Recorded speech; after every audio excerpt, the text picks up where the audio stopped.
I can go out and I see people who proclaim themselves as Christians. They're easy to spot. They got these shirts on and these big signs and bullhorns, and they're screaming stuff at people. If that's Christianity, I don't want that. As ministers and as congregants, as members of a church, the gospel must show through us. It must transform our character because people look at our actions more than they listen to our words. It's Christ-likeness. That's what holiness is. When you are like Christ, you are holy. Americans love their piety.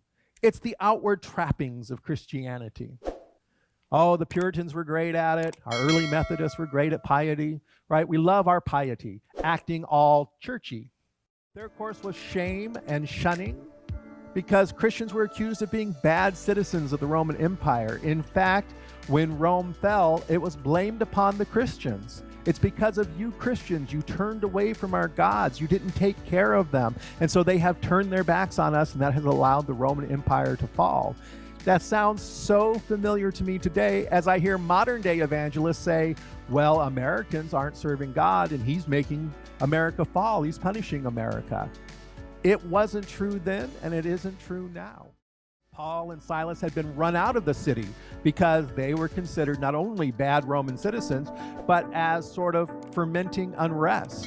They were causing problems. They were disrupting society. They were gathering around them people, and that disrupted the temple worship, and that disrupted just their everyday life. Now, instead of bricklayers and masons and all the other professions behaving as they normally did, now we got arguments in families and arguments amongst the guilds about, hey, you have to do these things. And so you could be subject to arrest for causing a public disturbance, being a public nuisance.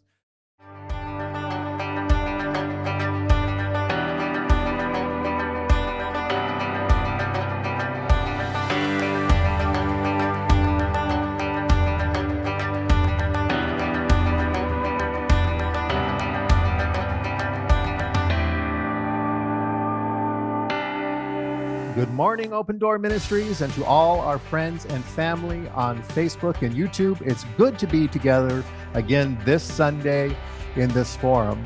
We are continuing our series in 1 Thessalonians, what I called Uncertain, the Church During Difficult Times. And indeed, we are living in uncertain times. Sometimes we're not even sure what the new rules are going to be from one week to the next, but the Thessalonians survived during difficult times, and they thrived, and we too can not only survive, but thrive during these difficult times. There was a molasses factory whose primary job was to turn molasses into ethanol that could be used in other forms of alcohol, and one of their storage tanks burst. And all the physics nerds have been trying to figure out how much energy was in the wave. It was about a 20 to 25 foot wave of molasses that hit the town of Boston. And as you can see, it was quite destructive. And you're probably wondering, what does a molasses flood have to do with 1 Thessalonians? And it'll make more sense when I get into the chapter, but it has to do with keeping rivers within their boundaries, keeping things within their control. For this is the will of God, your sanctification, that you abstain from fornication. And there are two key words here that I want to look at, okay? One, the instructions. They weren't just a list of instructions like do this, do not do this, but they were actual teachings. He had sat and he had taught these people. He had spent time with these people. He had taught them how to live their life, how to be a Christian and live out what Christ had taught, how to become sanctified. And we want to look at that word sanctification.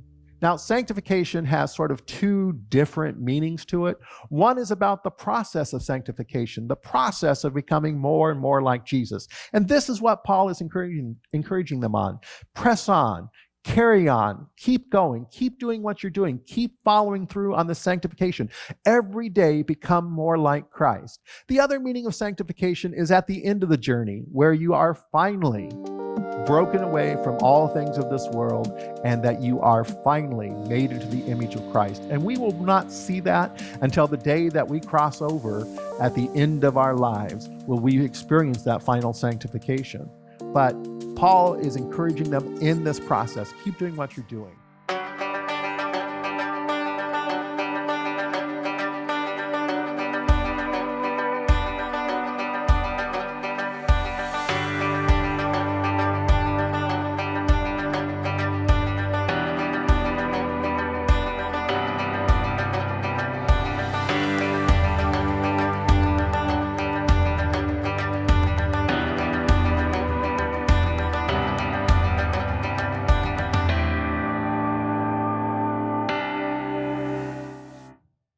In 1 Thessalonians 6:8, it says this, that no one wrong or exploit a brother or sister in this manner. In what manner? In this porneia manner, in this idea of sexuality, that you are not to wrong or exploit a brother or sister in this matter, because the Lord is an avenger in all these things. Just as we have already told you beforehand and solemnly warned you, for God did not call us to impurity, but to holiness.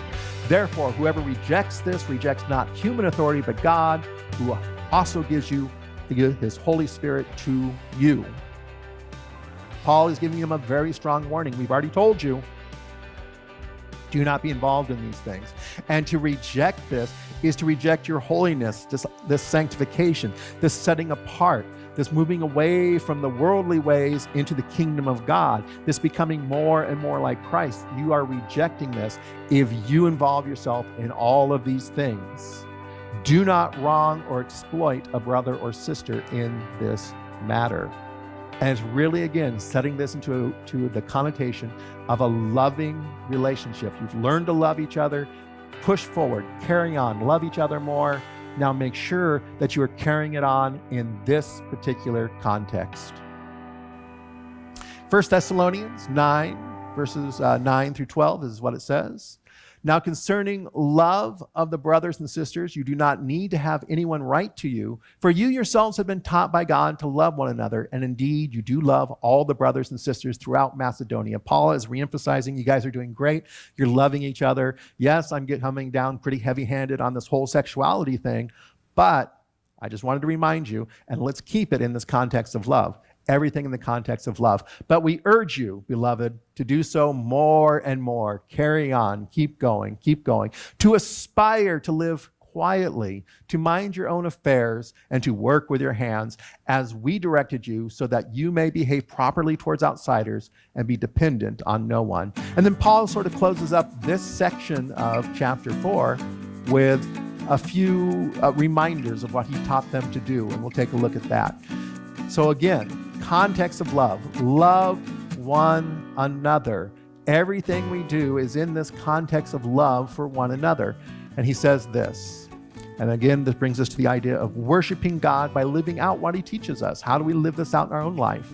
And it's don't let your desires get out of control. Do not let your desires get out of control. Like a river, it needs to stay within its river banks. And what are the banks of that river? Loving relationships. Loving relationships with mutual consent. Loving relationships with mutual consent between adults. So we need to be very careful about this, right? Channel your desire into a healthy mutual relationship. We need to be careful, especially in modern day times. There are people who have sexual addictions and porn addictions, and this is where it just gets out of control. They can't go the day without having sex with someone or something.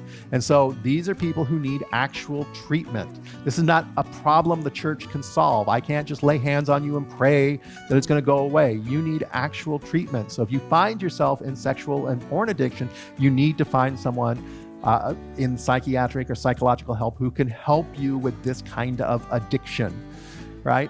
Do not engage in exploitative relationships. And this would be a lot of your prostitution and human trafficking, right? Taking advantage of people. Do not get involved in this kind of thing. Human trafficking is a very big issue, not only in our country, but in many other countries. And as Christians, we should take the strongest possible stand against human trafficking.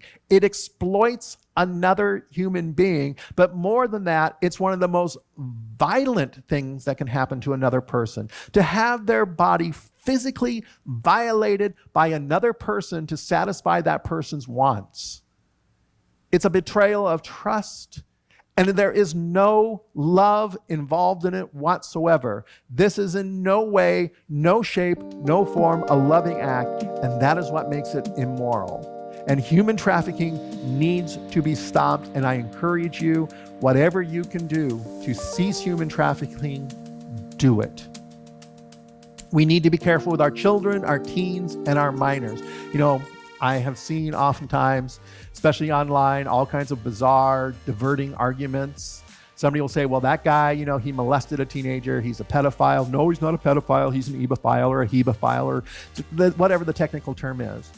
But we recognize that our children, our teens, that all minors are not capable of giving consent, that they do not fully understand what it means to enter into this loving, mutual relationship. And so to be sexually involved with a child or a teen or a minor is a violation and an exploitative relationship.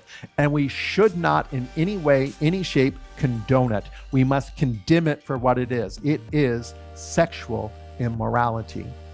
And so we must stand very strongly as Christians, encouraging and helping couples foster good, healthy sexual relationships and mutual loving relationships, and to help all of our young men and young women to grow up not in this crazy purity culture that's a twisted form of patriarchy, but instead to understand that the goal is to enter into one of these loving, mutually respectful relationships that is non-exploitative. The church has a lot to do. I wrote a blog post a while back. It was on the church and sex education and how the religious right are so opposed to sex education, and that they're not really pro-life, they're more pro-birth, that they could really lower the rate of abortions in this country if they would just promote good, healthy sex education.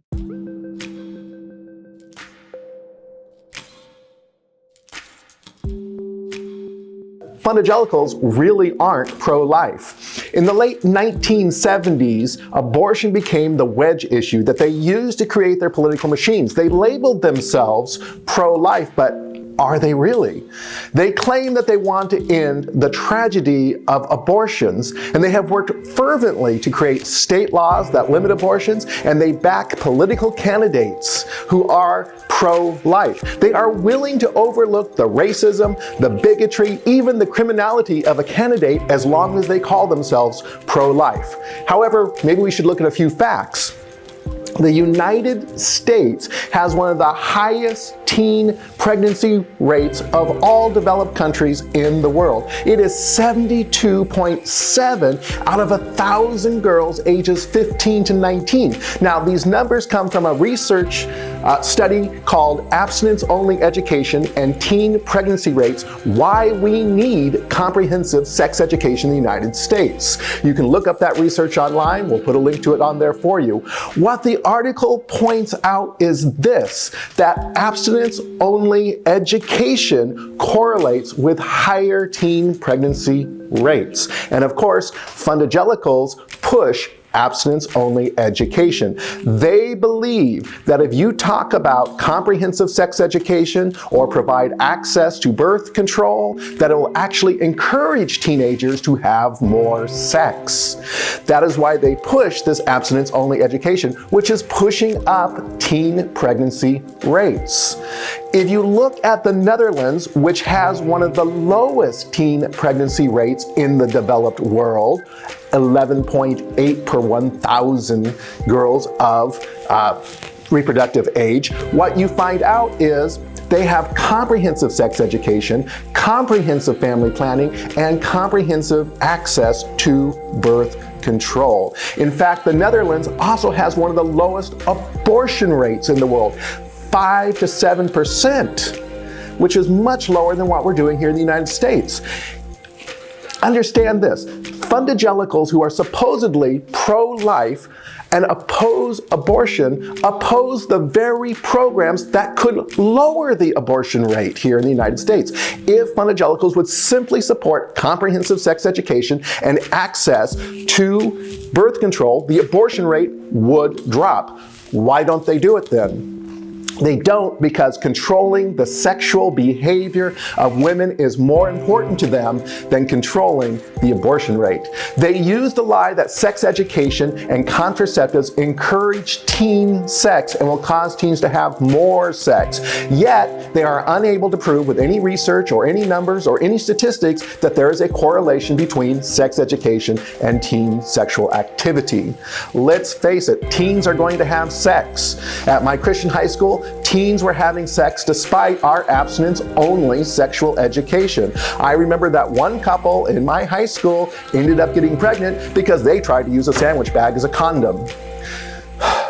If fundagelicals are really anti-abortion, then they should be advocating for better sexual education and access to contraception. These have been shown to lower the abortion rate. That's what they want, right? It's time to put up or shut up. Stop trying to control people's sexual behavior and face the facts. And why don't you actually prevent abortions by giving people the sex education and access to family planning that they need? Don't forget to subscribe. You can catch me vlogging over at Rev's Reels, or you can read my blog, The Rogue Fundagelical, at rcwilkinson.com. Until next time, God bless you.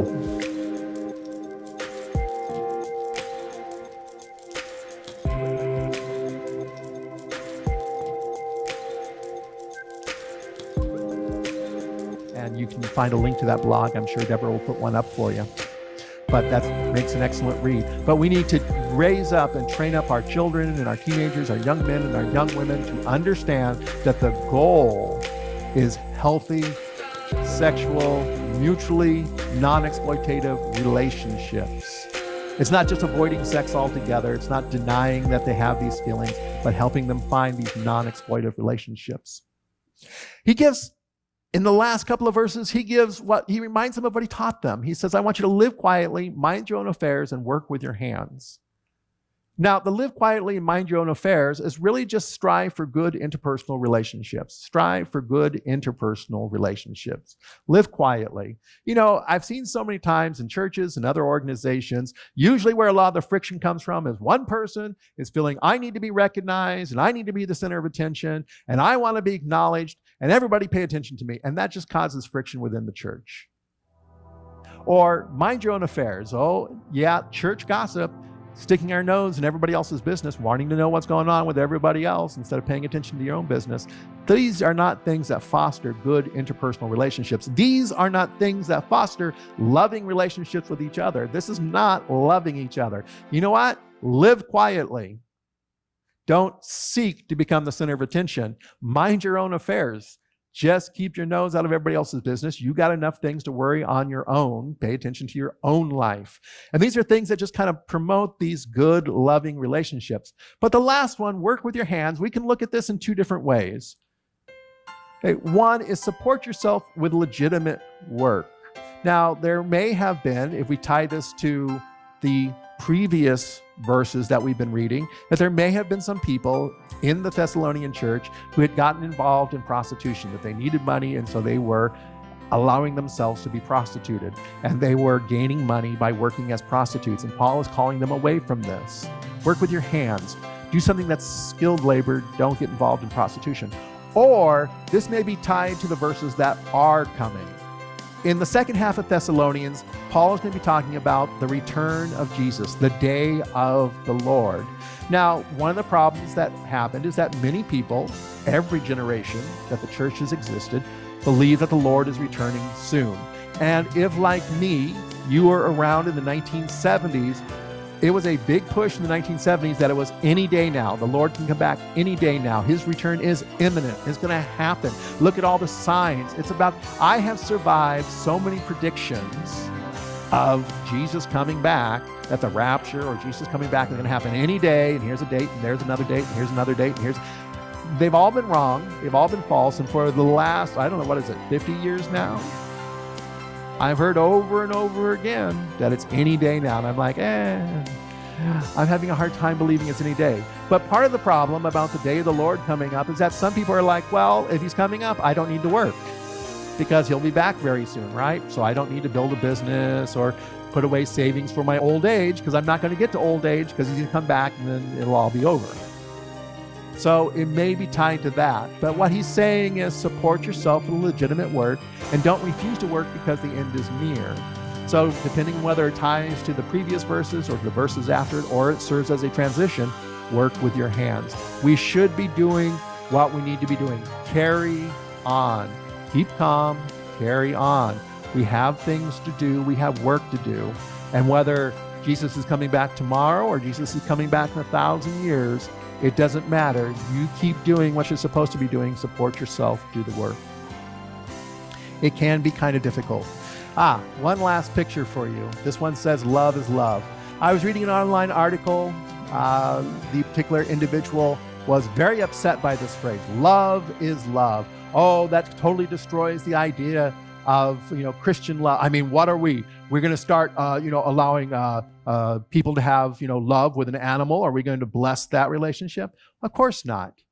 Of course, we're not going to bless a relationship like that because the animal is not capable of consent. There's not a mutual loving relationship going on between. So it's exploitation. It's harm to the animals. We don't bless something like that. Or are we going to bless something like, well, I fell in love with this child? And again, we've talked about that. No, children are not capable of consent or these mutual loving relationships in this particular concept. So of course, we're not going to bless something like that. However, Open Door Ministries is both an open and affirming church. We will bless any relationship that is both loving and mutual, where the partners are equal, where there is no exploitation going on. And so whether that is a love between a man and a woman, or between two men or two women, as long as it is in the proper riverbed, the proper channel of a mutually loving, consenting relationship, then we are okay with it because we believe that reflects the will of God, to be in a loving relationship, to love one another. Paul also would write later on that there is now no more of these separations between male and female, Jew and Greek. As we continue to study the Bible and we look at it and it opens up the conversation, we are seeing more and more that it is only in these modern times that we are seeing that there is such opposition to the idea of the possibility of loving relationships between two men or two women. And Open Door Ministry firmly believes that as long as it is mutual, respectful, equal, then we will bless it and do it. So love is love, and that is where all relationships belong, in a loving relationship, not an exploitative one. That's it for this week, and until we meet again, may you experience God's love in your own life and give that love to other people as well. Go in peace. God bless you all.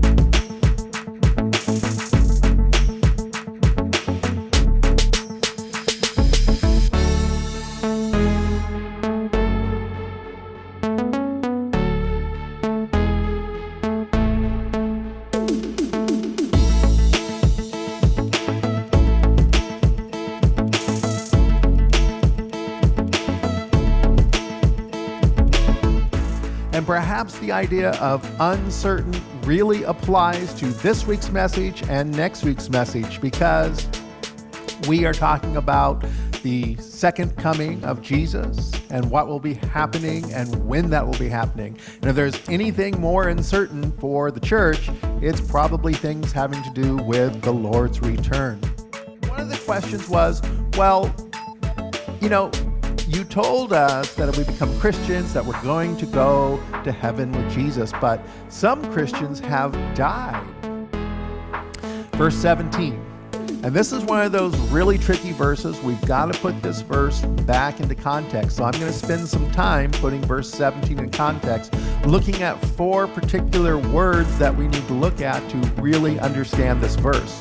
The verse is 1 Thessalonians 4:17. After that, we who are still alive and are left will be caught up together with them in the clouds to meet the Lord in the air.